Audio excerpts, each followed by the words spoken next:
Struggling to discuss sex and intimacy with your partner? Not feeling met, seen, or heard in your relationships? I'm Janelle. And I'm Andrea. We're two midlife mavericks sharing our own experiences. Messy AF and no regrets. With marriage, divorce, polyamory, and pleasure.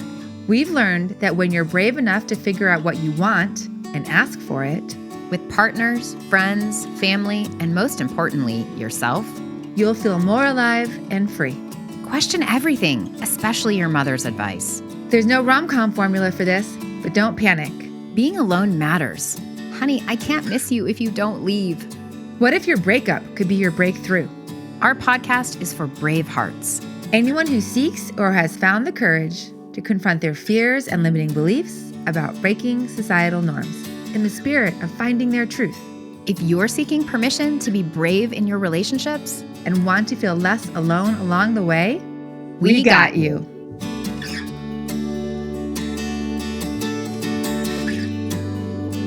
Brave hearts, what's your journey towards God? You're about to hear Andrea's, and it's a beautiful, vulnerable expression of how that relationship changes really and evolves through the decades.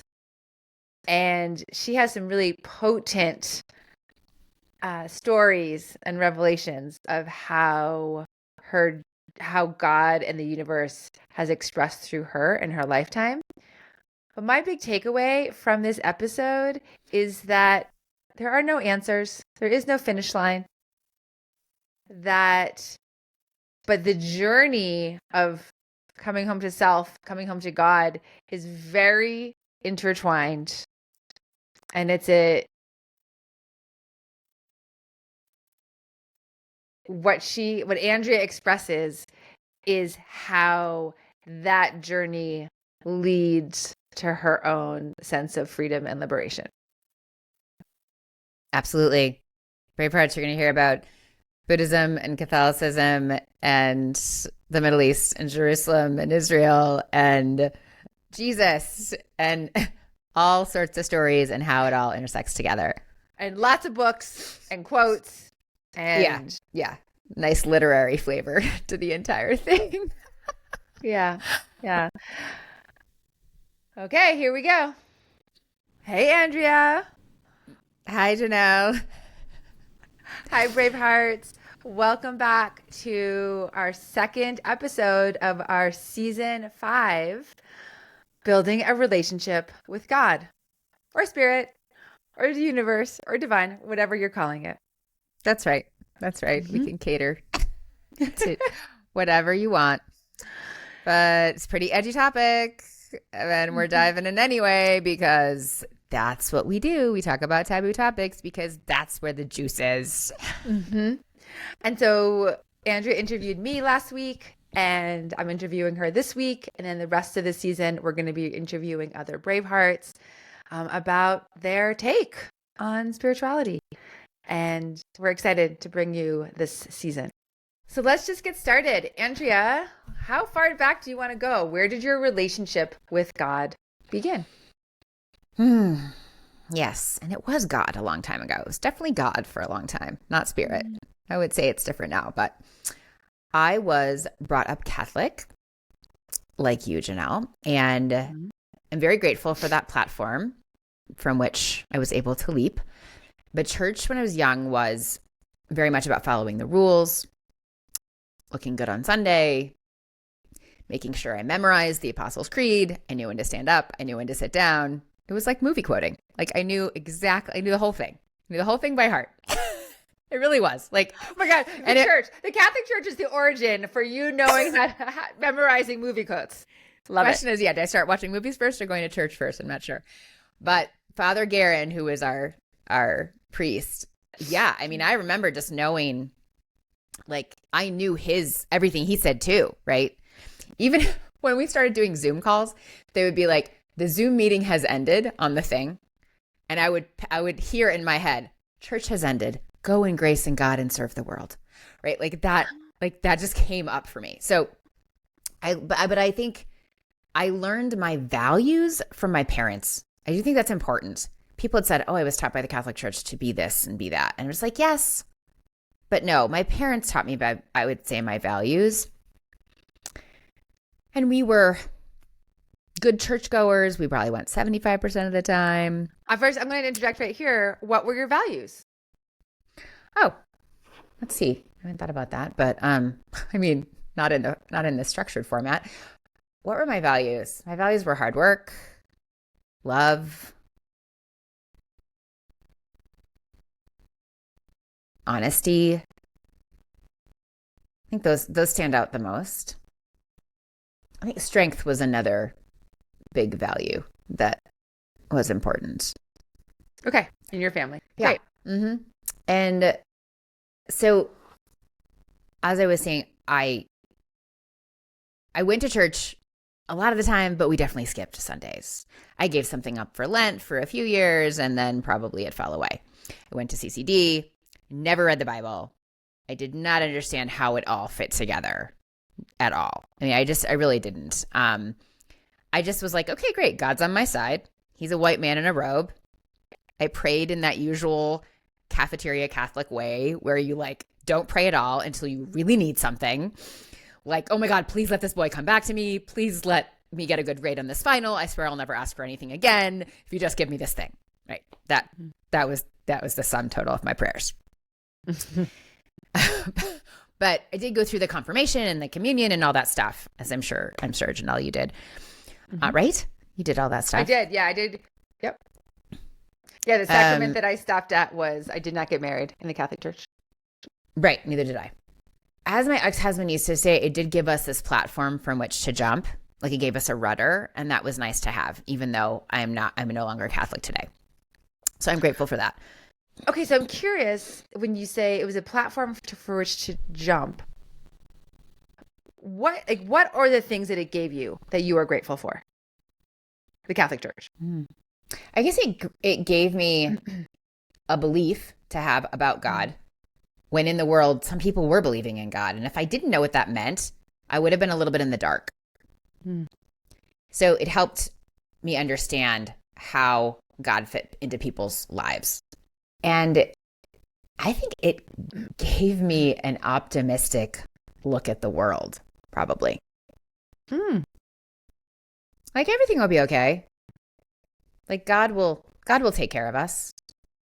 So you're definitely going to heaven no matter what. No, there was a little bit of threat of hell. But I mean, I wasn't a bad person. Like I wasn't going to grow up to be a criminal. Like I wasn't worried about that. I guess when I talk about church now, I would say it gave me a foundation, right? A foundation of love, a foundation to build upon, and almost like a structure. And I like structure. I like to have things, in organized boxes, right? So great. So this is what I'm supposed to do. I go to communion, I go to confirmation, then I'm going to get married. Church was just woven into all of that. It was part of my foundation growing up. So then why, what I'm hearing though is that you stopped being practicing Catholic. You didn't get married in the Catholic Church. So if it provided you this foundation of love and structure, which you do like, why did you leave it? Like what didn't work for you? I think it was probably in my 20s, not until my 20s that I really acknowledged the hypocrisy of the Catholic Church. I just kind of ignored it for a long time because it obviously was not pro-women, not pro-choice, and pretty conservative. But it probably, two things happened when I was around 27. I started marching and phone banking for Planned Parenthood, escorting at the abortion clinic, and I was like, oh, my Catholicism really doesn't work anymore. I wasn't going to church, but I wasn't quite comfortable completely leaving it because it felt comfortable to me and it felt safe. Then I met this woman, Barbara Keeble. She was 20 years older than me. We'd hang out on her back deck and drink spiked lemonade and smoke Marlboro Lights. And she gave me a book called Meeting Jesus Again for the First Time. And I read this book and I was like, wait, what? I was definitely floored and angry and annoyed because it turns out Jesus was a feminist and was really kind to lepers and he was really not very judgmental at all. And I felt really betrayed by Catholicism. And this began my journey as what I call a recovering Catholic. And it was also at the time like, oh, is this real? Son of God rising? all the woo was starting to bother me. Was like, oh, this doesn't make sense. I'm not sure if I believe this anymore. So I just read this book in the past couple of months, and it's called Miracles and Wonder, The Historical Mystery of Jesus. And it's written by Elaine Pagels, who is a historian and theologian out of Harvard, who's maybe in her 80s now. And it feels like it could be a book that could resonate for you now. I mean, I read it and it was like, it was just kind of fascinating to see through this historical perspective, like it reconciles, or it discusses rather, doesn't reconcile anything, but like, here's woo, but what's the woo about? But why is the impact of Jesus as a man and as a myth been so impactful over 2,000 years, right? You can't deny the impact of this mythological archetype in man. And so anyway, for anyone listening, that book was really impactful, really extraordinarily well written. So in my late 20s, I read The Long Quiet Highway by Natalie Goldberg. I got this book from Mari Cohen. Mari Cohen, you're getting lots of credit. I hope you're listening. She really cares about credit. And it was a totally new thing for me. She was a Jewish woman. She was talking about Buddhism. She'd been brought up on the East Coast, and it spoke to me in all these different ways. And I was like, whoa, what the fuck? Like, just blew my mind. And that's when I started exploring Buddhism and really started leaving the idea of Christianity behind and Catholicism. Mm-hmm. Yeah, you've mentioned that book so many times on this podcast. I feel like it's probably the book that has the greatest, like, I don't know, has like one of the stamps of like the greatest impact on your life. Yes. I mean, it was a massive wake up for me. It was partially about religion, but it was also just about materialism and capitalism and self and meditation. And it was huge. I carried it around for years. It was like my Bible. I would take it everywhere. Bible. And I would take notes. I would take notes in it. I used to always say that. And okay, so the other big thing that happened was that my husband and I backpacked through the Middle East and North Africa after we were in the Peace Corps in Bulgaria for 2.5 years.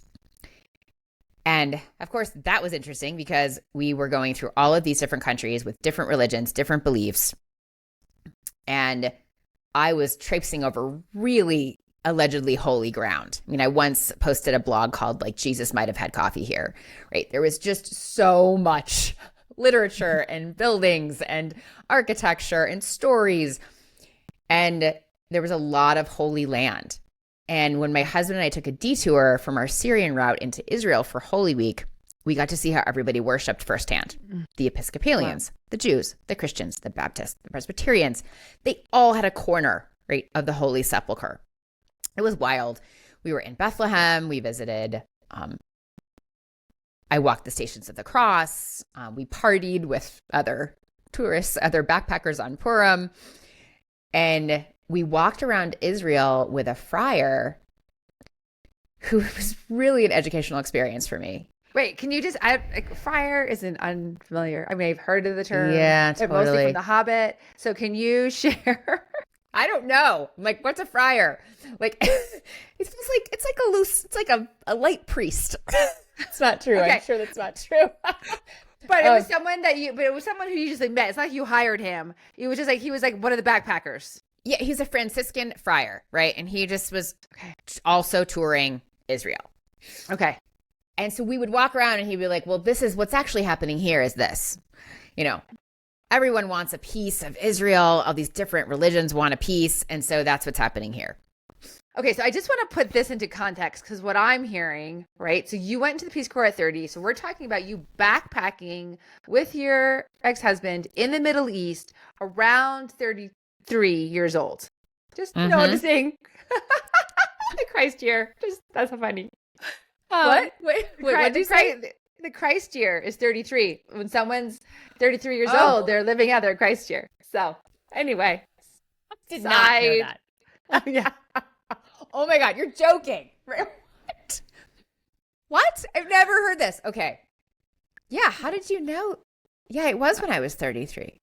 Well, I just did the math. Like I know enough of your life that I just put that all I together. know. So I'm letting the so Bravehearts like understand like like you're an adult here and you are seeing. I mean, I've not been to this part of the world. I wish I had, and I hope to go. Of this like this intersection of really, it's like it's what does a friend call it? It's like the red hot smoking center of where all of these religions come together. I love it. Red hot world. smoking center. That totally makes sense. Absolutely. And I was coming in with this Catholic foundation and then this interjection of Buddhism midlife and my own doubt about the entire thing. And so I was ripe, right, for something, right? I was like, oh, how am I going to understand this better? How am I going to abandon it? What's going on? So I was taking it all in. I was watching the Hasidic Jews walk around with their outfits. I was watching the 22-year-olds walking around with their big guns because they were in the military. There was all this contrast going on. But I realized a couple things in that trip. And one was the kindness of Jesus that I wanted to keep emulating, because Eric the friar told me about this story about, would you wash my feet, right? And Jesus washed everyone's feet, all the apostles. And in the Middle Ages, people's feet were pretty gross, right? We're not talking about a pedicure. We're talking about nasty, like horse shit on people's feet. And so there was this kindness in washing feet. And then Sophie Howell, in her Witness Sisterhood retreat at Everland, which I went to a few years ago, replicated this idea. We washed each other's feet. And it just felt there was so much compassion in that and so much kindness. And I was like, okay, I want to do that. Like that's something I want to emulate, is Jesus' kindness.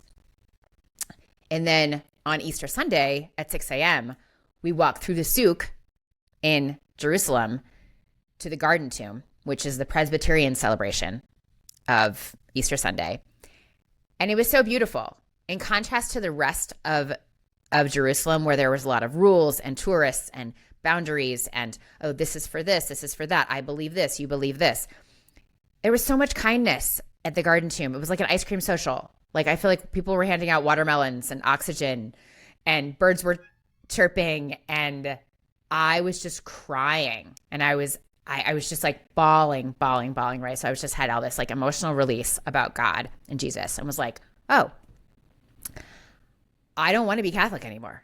Like Catholicism is not my way. I was crying and I said to my husband, I can't figure out what's wrong with me. And he said, you mean what's right with you? Oh my gosh. That just struck my heart right there. Right. I know. Boudreaux, he's got a lot of good lines. And yeah, it was beautiful. I still remember just crying, bawling, crying. And of course, at the time, I wasn't used to crying then unless I was like watching a sad movie. That was it, right? Like I didn't know crying as a release, but I was really releasing that Catholic tradition. I was releasing those Catholic beliefs. And the Catholic beliefs of like rigid, you have to be a certain way, and you're only going to go to heaven if you fit this certain box. Yes. You check these boxes. Yeah, exactly. There were so many rules, right? So many rules. Women couldn't be priests. You weren't supposed to have sex outside of marriage. If you were gay, going to hell. Exactly. Right. If you were going to hell in general, was anyone really going to hell? Like it was awful. There was so much fear and so many rules. And I was like, that's not my path anymore. That's not my path to God, right? This is my path to God. This is when I also realized that we're all seeking the same thing, right? Connection, kindness, love. If you're seeking that, I'm with you. It's just like a big wagon wheel. And we're all just these different spokes trying to get to the center. And as I traveled, then the next revelation came where I was reading Liz Gilbert's Eat, Pray, Love, just to throw in a little like pop culture in there. I was going through all this Holy Land I was exploring Buddhism, and I wrote a blog when we were traveling that eventually said, oh, I get it now. Although Jesus bops around town, running errands, dropping off his dry cleaning, picking up oat milk, getting his oil change, most of the time, he's right here in my heart. Like, he lives in me. Mm. And that is the belief that I really took forward. So what I'm hearing is that perhaps it went from outside. Jesus was an outside of you concept. Oh, I love Yes. Jesus and Jesus is outside of me. To at the end of this journey, this time period, when you're 33, you ended up with Jesus in your heart, living within you. Correct. And I would say that eventually translated to the word God and not Jesus. Beautiful. Okay. So then what happened next? So I think I just kind of kept figuring it out. I'm like, okay, God lives in my heart. I can access that when I want. This was something I was exploring. So then I was trying to figure out how to fit it into my life, right? And it's like, okay, what does this mean, right? Who am I? And then there was this lingering Buddhism over here. I was meditating. I was trying that out. How does it work? And across those last 10 years, I remember thinking that I had seen God at different points in my life. This is part of what kept my belief up that he existed. And there were 3 points that stood out. I remember thinking that I saw God in the forest on a night walk without headlamps in the middle of the night the summer before I got married when I went camping. There was something transcendent or something spiritual or religious about that walk. Then I was in an alley in Prague when I'd lost my way with a friend. And we talked to someone and it seemed like they appeared out of nowhere. And we asked them where they were from and they said the mountains and they told us where to go. And it felt like another presence of God. Mm. And then I was crossing the street in Bucharest. And I looked up and I saw the birds and again, some sort of godly presence. And I kind of held on tight to these ideas, right? I was like, okay, this is just more existence, right? More clues telling me about God. But I now recognize in my burgeoning Buddhist belief that these were times when I felt deeply in the now, when I was particularly present. Mm. So would you say, so do you equate then presence and God? I think there is a connection between feeling present. I think there is a connection between feeling present and feeling God. And I spoke about kindness. I think that I wanted to emulate kindness like Jesus, which I realized in Jerusalem. And I also wanted to emanate love for the world. And my friend Erin Barnett once said, when she was going to church a lot, I don't remember if she still goes to church now, that her job is to love who Jesus loves. And that's pretty much everyone. But I amended that to say that, yes, I'm supposed to love who Jesus loves. That doesn't mean I have to hang out with them. Right? So it just kind of fit. Like, I'm just like, okay, great. Like, yes, let's love everyone and let's have conditional love for who I want to be around and who I want in my life. To quote you, Janelle. Yeah, from an episode a few times ago. Yeah, okay, beautiful. I get that, right? So like, yeah, there's this, what I'm hearing is the Jesus, the love is this transpersonal soul level love where everyone is love. Yeah. And as my journey continues, I think I'm always then trying to build a relationship with the God that lives within me. Is the God that lives within you separate from you? I don't know. I'm still figuring that out.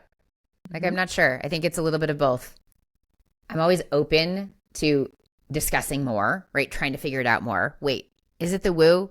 There's this higher power? Oh no, it's really just me. There's the science of manifestation. Oh no, it's the woo of manifestation. Recently, I read Nick Cave's book, Faith, Hope, and Carnage.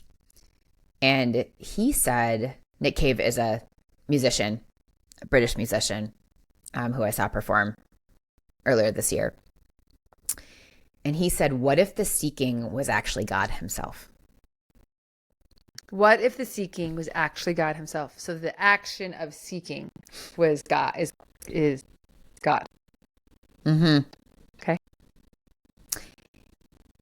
Yeah, because I remember Liz Gilbert in Eat, Pray, Love saying that maybe some nun or some monk said to her, look for God. Look for God like a man with his head on fire looks for water. Mm. Which is a quote I just loved, forever. I'm just like, oh yeah, just look. Look all the time. Where are the miracles? Where is God? Mm-hmm. Where is it living? Where is the delight? As Mary Oliver recently said in the poem you read, oh yeah, the delight is in the mundane, the delight is in the ordinary. It's everywhere around us. Mm-hmm. You don't have to pay a lot for it. It doesn't have to be a big production. It doesn't have to be sparkly. Yeah. The quote that I love that came through me was like, it's exquisite to be in the flow of the magic and the miracles. And I'm always in that flow. Even and so when I have like something happen and I'm like, ugh, why is that happening? I'm like, where's the magic? Where are the miracles? Okay, because they're here too. I can either go down the rabbit hole, but it's like, okay, I need to have, like, knowing that both exist at the same time. Mm-hmm. Yes. Another Liz Gilbert quote was like, I think she said, maybe she's quoting someone else. She said that the opposite of faith is not doubt, it's certainty. Yes. I think she's quoting someone else. And yeah. Mm-hmm. Because faith includes uncertainty. Mm-hmm. Of course. We're not sure. We're seeking. We're looking. We're finding. We're looking. We're finding. Mm-hmm. It really does relate back to my favorite quote from Rebecca Solnit in The Field Guide to Getting Lost, where she says, what if you can look across the distance without wanting to close it up? What if you can own your longing and looking in the same way that you own the beauty of that blue that can never be possessed? Right? So she's talking about the seeking. She's talking about the longing, the looking. And if I can just be okay in that without the certainty of like, oh, yep, there's God, proof, done. Then that's what I'd like to do. Mm-hmm. The blue that she speaks about, right? I was thinking about it as like the blue of the sky. Like, I can never own the blue of the sky. I can just like gaze upon it with awe and wonder and like the beauty and the miracle of it all. Mm-hmm. But it's not mine. It just is. Yeah. Beautiful. Yeah. And I think that's another interpretation of it. I love it. She's talking about the horizon, like as you're driving, right? And you're looking and you're seeing, oh, it's a little more blue. It's just out of reach. Oh, it's blue again. It's just out of reach. Oh, I'm here where I was wanting to be. Oh, but there's the blue ahead. That's just out of reach. Yummy. This is yummy. Let's talk about God all the time. We kind of do, actually. We do. This is true. Because everything is about that expression, right? This feeling of, I don't know, it's this unknown, this state of being, this. I just had an experience last night where I was like, where I was like feeling God and I was like crying, like just like crying in the beauty, just the beauty of it all. And in the beauty of it all, it includes the heartbreak and the grief and the magic. And it's like a vibration in my system. Like, I don't have visuals. I just have these feelings. So I feel you in that similar place, right? We don't know if you and I are actually even in the same place or like seeking the same thing, but there's just this like, maybe we're swimming in the same waters. So you just talked about your journey to the Middle East, which was profound, which was at this point, almost 20 years ago. And since then, you've had a child, like life has continued. What did anything change for you with your relationship with God when you were in your older and wiser 40s? Yeah, well, I think I knew that God lived in my heart for a long time. I also was not paying attention to that much. I think I hadn't spent a lot of time just with myself. I didn't spend a lot of time alone. I didn't spend time praying. I wasn't going to church. I was practicing Buddhism and practicing meditation. And that started me on the path of spending time alone just with myself. But I didn't get really into it because I was in my head so much. Because I was in my head a lot, I didn't get really into it probably until 10 years ago. Mm-hmm. And during the nights alone, when my husband and I were practicing polyamory and he was gone, and during my time in Costa Rica, I spent a lot of time just me. And at first it was very uncomfortable. I didn't know what to do with that. But this is part of when I started building a relationship. This is part of when I started building a stronger relationship with me, right? With my intuition, with my inner voice. And I guess it felt most potent when I then started getting messages and downloads in big ways that I could hear and listen to. And it's so hard to say if it was just my intuition being louder or if spirit was involved. It was an outside source talking to me. I still don't know, but Well, do you think of intuition and God as the same? I'm not sure. This is the confusion. This is where I don't know. Mm-hmm. But I know that I started to build a stronger relationship with myself, and that strengthened my relationship with God or spirit or the universe. And I think I didn't trust myself for a long time. I didn't have that strong relationship with my intuition. I can tell you, brave hearts, that the relationship between yourself and your relationship with God, I can tell you, brave hearts, that my relationship with myself and my relationship with God are very tightly woven together. They support one another and they support my own becoming.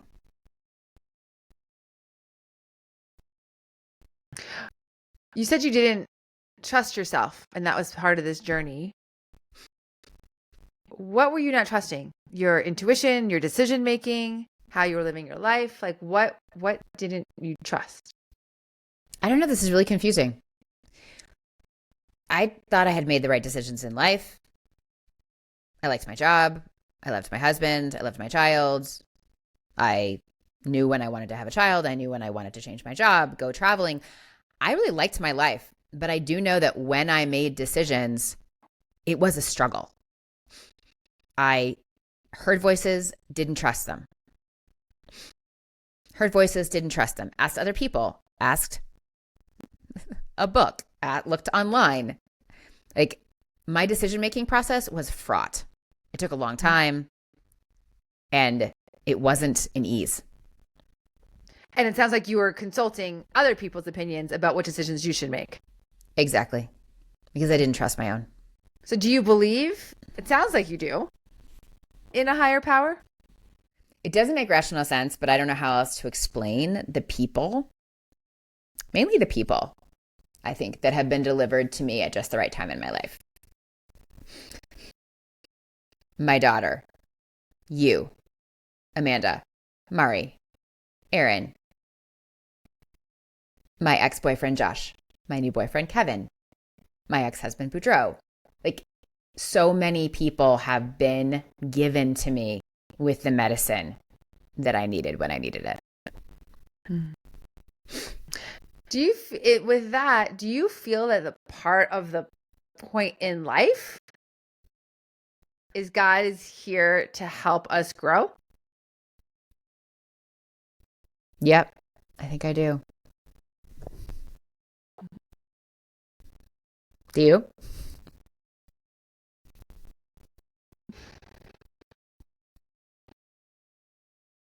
It's like coming back to that poem, or that statement by Rebecca Solnit.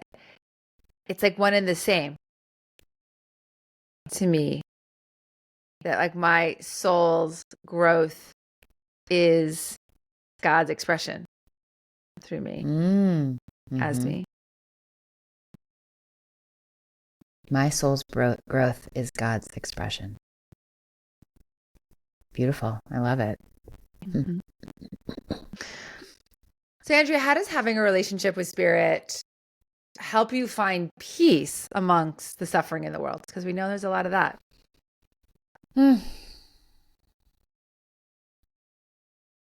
helps me take care of me so that I know I am whole, or I'm working on being whole, regardless of what's happening outside of me, whether that's a partner or a crisis or a tragedy. Like, I'm whole in here now. And that's the aspiration. It's really all I know. I'm not even sure if that's right. And I think it's only something I've been embracing in the last 5 or 10 years. And the wholeness in you helps you navigate the suffering of the world.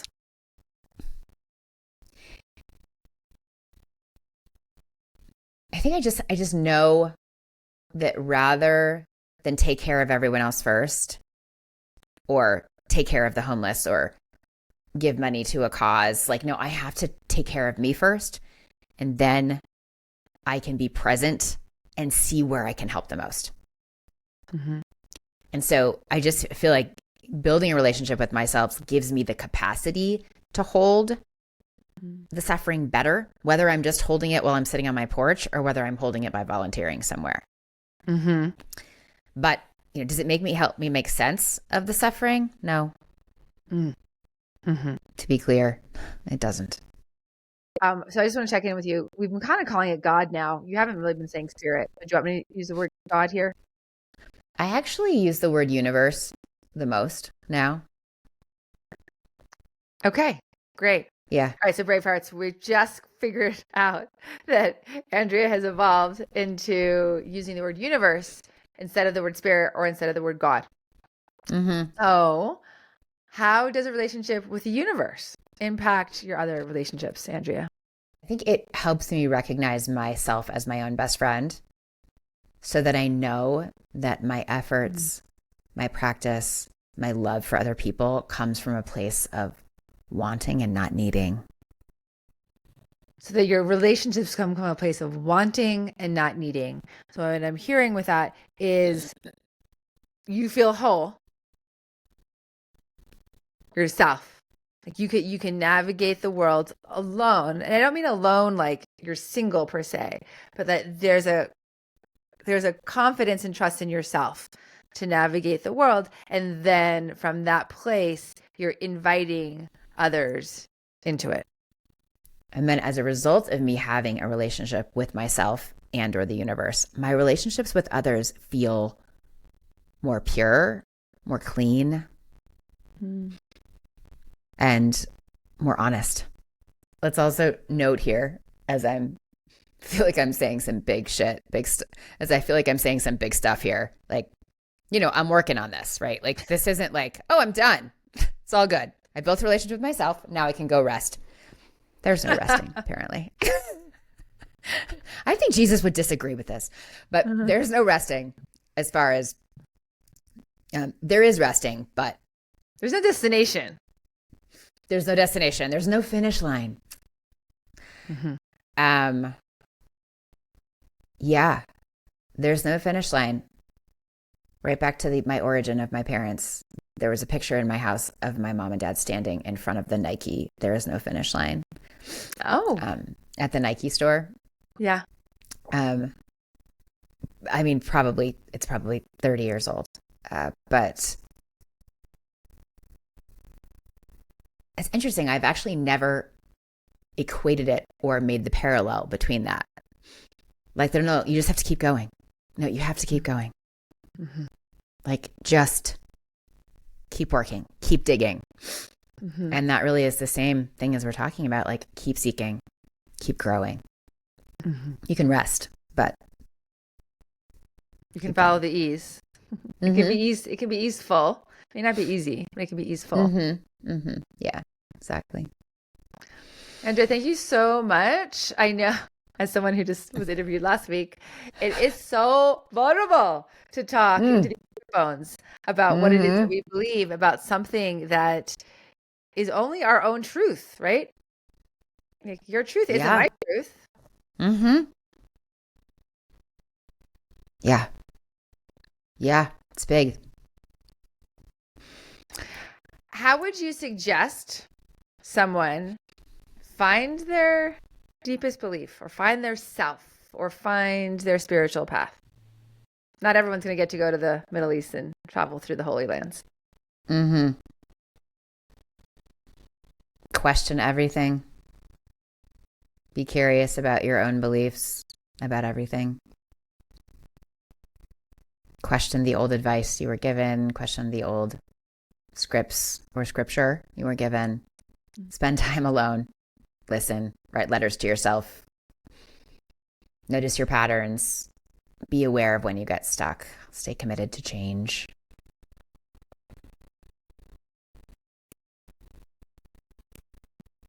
It's not an easy path, but it's worth it for sure. And when you say it's worth it, what is it that, can you describe like the feeling or what, or why it's worth it? It's worth it because I feel more like me than I ever have before. And feeling like me, feeling like the full self, is a feeling that I wasn't familiar with for a long time. I didn't know what I didn't know, though. I thought I was being full me. I thought I was being myself. I thought I was free. But I was also not being honest with myself and ignoring these voices. And I knew that deep down. When I feel into that, like feeling the fullness of me, being able to express the sense of self, like what comes up for me is a sense of like liberation and freedom. It's not tied to the definitions of what we think of like, oh, we're a stand for freedom, but there's just, it's something in my beingness that feels liberated. Absolutely. I completely agree. I feel free. And I hesitate to use that word because I think because 10 years ago I would have said, yes, I'm totally free. I'm free to express myself. I'm free to do this. I'm free to travel. I'm free to have a baby, whatever that is. I felt very free. I didn't understand the layers and the levels of freedom.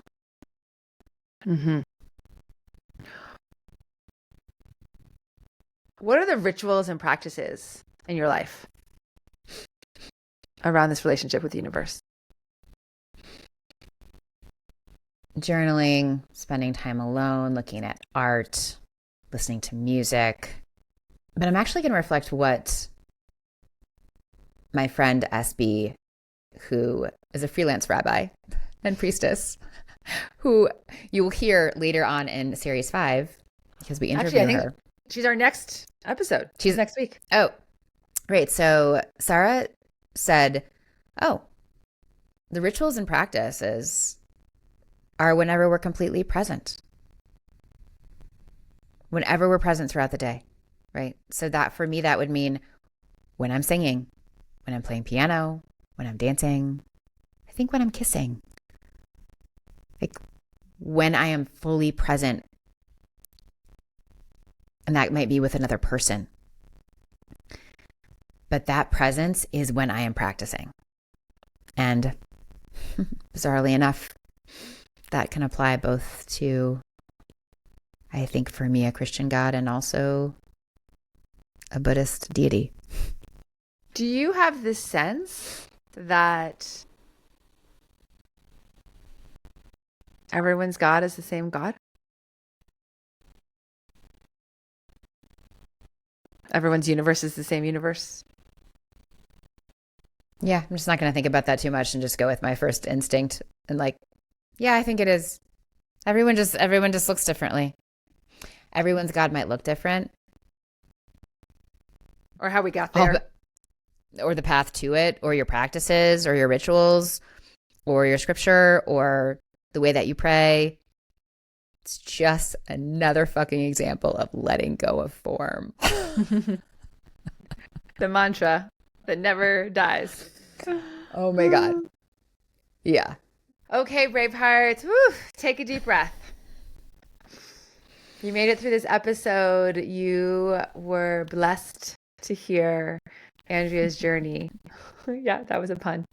Yeah, totally. Of her relationship to God and spirit and the universe. And she just spoke beautifully about the evolution of it all, right?